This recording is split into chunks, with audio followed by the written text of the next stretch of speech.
Hi, I'm Congresswoman Jan Schakowsky, back with my plans and pans. I hope you're enjoying the last days of summer.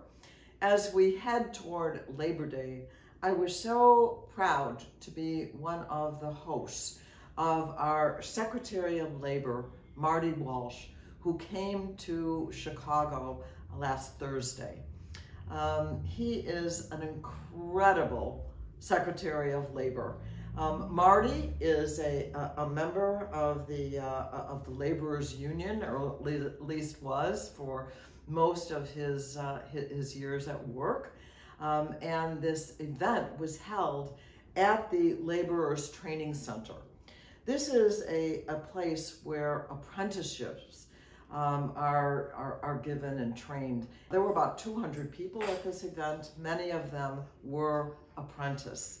And I am so happy to see, now that we're talking about the building trades, that it was a very, very diverse group of people, young, more toward middle-aged people who want to have a more prosperous career. But also, there were at least 10 women.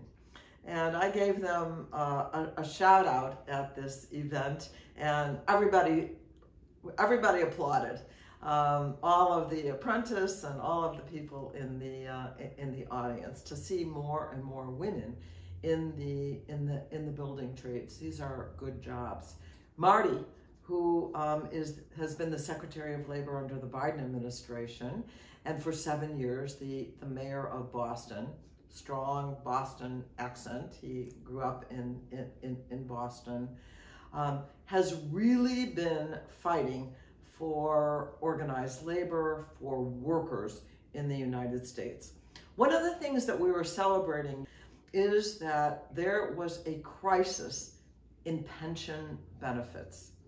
The multi-employer pension system, number of employers who have committed to pensions for their workers, these are people who have paid all throughout their career in order to have a guaranteed pension benefit come to them.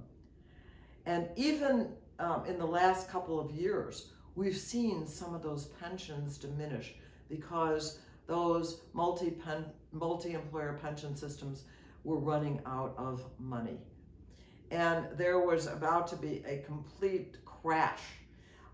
And we do have a federal program that would back up, essentially be the backup provider, called the Pension Benefit Guarantee Corporation. But because of the great loss in these pension programs, even that backup insurance was going to be broke. So in the face of this crisis, what we saw was the administration, the Secretary of Labor, and yes, the Congress, vote for the American Rescue Plan, which did a whole lot of things. As you may remember, the child tax credit that sent money to families every month to help for businesses, and a moratorium on evictions. But among them was to bolster these pension plans. Millions of hardworking Americans who had a guarantee for a pension when they retired will now get that. So this was a big celebration. I was really proud to be there at that event. I am one of the few dues-paying union members in the Congress of the United States. So I said I was here not only as a congressperson, but I also was joined at that event with Sean Casten, Danny Davis, and Bill Foster, who also made presentations. And the Chicago Federation of Labor was the official host of that event. It was really great. The other thing that Marty did, the Secretary of Labor did, was at the end, he sat down and talked to all of the apprentices. And what he told them was that how proud he had been to be a laborer, but also how important the labor movement was, but also just encouraged them. He was so incredibly inspiring. And I grabbed one of the women and had her sit with me on the chair, and she told me that she has 3 children. She's 35 years old, and now she really feels like she's on the verge of a career that is going to be able to provide for her children now, but also because of the pension that she's going to have in the future. I also made an announcement of that event, and I want you to know about it. One of the things that's going to be on the ballot come November, not only the candidates that we're going to be voting for, but there is the Workers' Rights Amendment for Illinois. It's just an Illinois program, the first in the country. And so let me just read the beginning of what the Workers' Rights Amendment, which would amend the Constitution in the state of Illinois, and it says that employees shall have the fundamental right to organize and to bargain collectively through representatives of their own choice for the purpose of negotiating wages, hours, and working conditions, and to protect their economic welfare and safety at work. So it's a statement, a very important statement about some of the obligations that goes on of employers and rights for the workers. I'm very excited about that. Be sure and look for that on the ballot. Also, this last week, I went to visit Planned Parenthood. What a tremendous organization we have in Illinois. We met with Jennifer Welch, who is the president and CEO of Planned Parenthood Illinois, and also with Monique Cortina, who is the manager of the Rogers Park Planned Parenthood facility, which is now one of 17 clinics across the state of Illinois. Now, before the Roe bad decision by the Supreme Court, and of course you remember that other states even before that had banned or limited abortion rights, Planned Parenthood Illinois was receiving about 100 people from out of state seeking abortion care. In the first week after the decision, saw 800 people coming to the state of Illinois. And they are expecting, rather than the usual 70,000 that Planned Parenthood has served for a year, a minimum of 100,000 people. Thankfully, there's been a lot of support for Planned Parenthood. But one of the things that I learned that is very disturbing, and actually it even predates the bad Roe decision, the ban on abortion. Many states had already done that. And one of the things that went with that is that Planned Parenthood would be banned from any Medicaid support. Now understand, Medicaid is not essentially about abortion. It's about health care for low-income people, including children.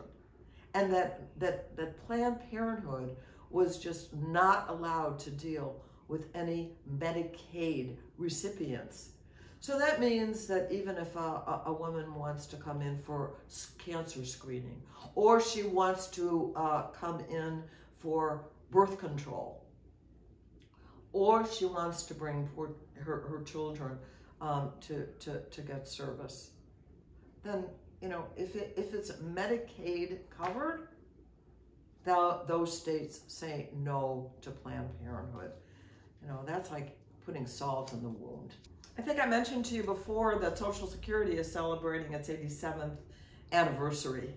And so I've been doing a number of events to sing happy birthday to Social Security. I want to point out that Social Security has never missed a check. Think about that. You know, we've seen a lot of policies come and go, ups and downs. Social Security has never, ever missed a check. And I think I made the point before also that Social Security is sometimes called an entitlement. And I think just that word alone makes it sound like it is some sort of a gift that, you know, the United States has decided to just give away. No, Social Security, you know, if you work, you have paid for Social Security in your checks. Every payroll, there's money taken out for Social Security, and your employer also pays. At least that's for most workers, not always public employees. I'll talk about that in a minute. But Social Security has become, you know, when it first came into being, it was really considered a three-legged stool. You had Social Security, you had a pension, and you had your savings. Well, I would say for many, many people, two of the three are pretty much gone. And 25% of Americans rely on their Social Security income, which is only about $1,500 a month on average, sometimes lower, that rely on that for most of their income.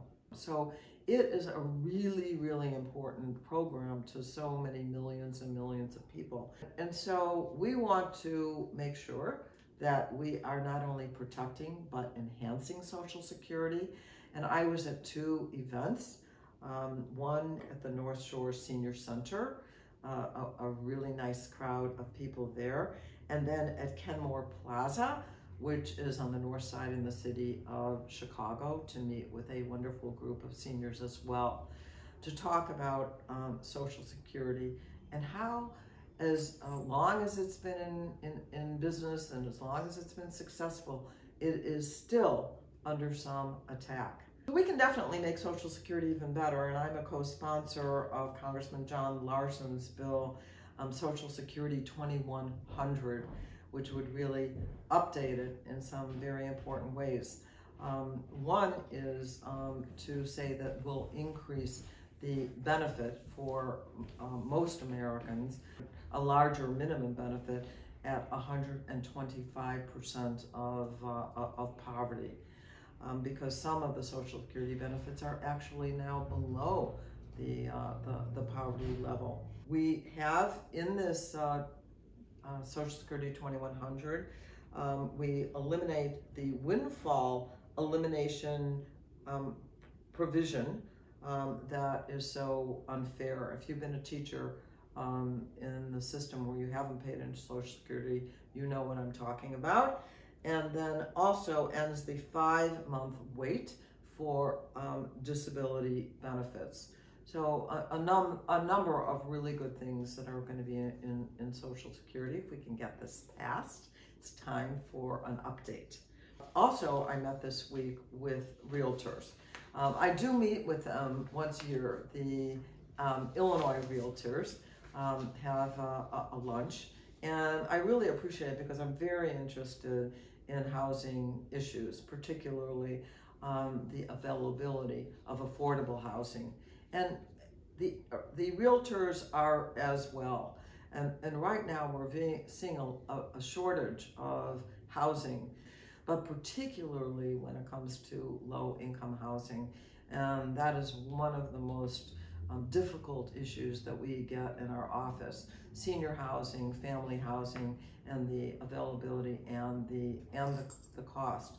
And what we have seen is about a 9% increase in the cost of housing, of rental housing in the Chicago area over the last year.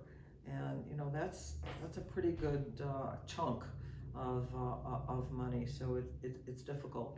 The other thing, to increase the housing, one of the things that came up at this meeting with the realtors is that, you know, there are a number of strip malls that really aren't working right now in communities.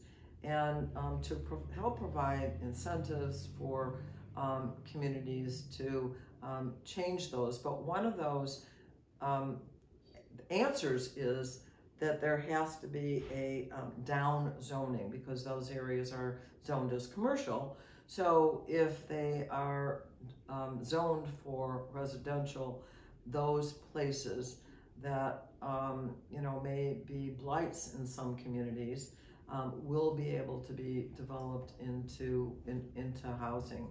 Unclear if we could do anything about that at the federal level. Maybe more of a state or local level to do that, but that was one of the issues that came up. So I'm always pushing, how are we going to get more affordable housing for more people, and encouraging the realtors to help us look for those solutions. And finally, I did talk to them about my Eleanor Smith accessible housing bill, which says that any single-family housing built with federal dollars has to have accessible features at the time of building the house. So a no-step entrance, a wider door for a bathroom, hoping we're going to get their support in getting that bill passed. And finally, and hopefully not always, COVID. I do want to tell you that Dr. Allison Arwady, who is the Chicago Department of Public Health Commissioner, has COVID. You probably know somebody who does, but we have definitely begun to see a flattening of COVID cases. So that is obviously a really good thing. In Illinois, we reported 24 new deaths last Thursday. It's still there, and you know, we still want you to be careful. But you know, enjoy these last days of summer, and I will see you soon with my pans and plans. Thank you for watching my video. Make sure you subscribe to my YouTube channel and follow me on Instagram, Twitter, and Facebook, where my handle is @Jan Schakowsky.